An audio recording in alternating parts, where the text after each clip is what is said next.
kasi, all of a sudden, biglang nawala siya. So, parang ako na yung tumayong mother and father sa dalawang anak ko po.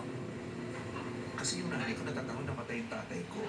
Siyempre, hindi pa namin alam ang ibig sabihin ng depression noon. Pero pag binabalikan namin, sabi ko, feeling ko na-depressed talaga si nanay ko. Kasi yung ang payat-payat niya na, tapos siya nakakatulog.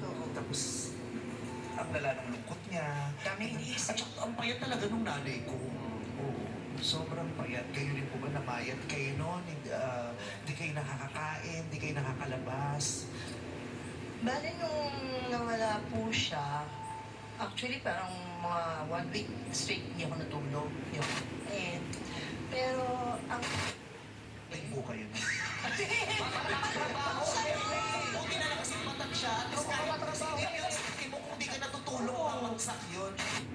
Hayaan talaga. Matakot mo yan. And then, Ako yun naman yung langaw na mainstay na. Naku, mainstay talaga siya. Oo, nung pumati na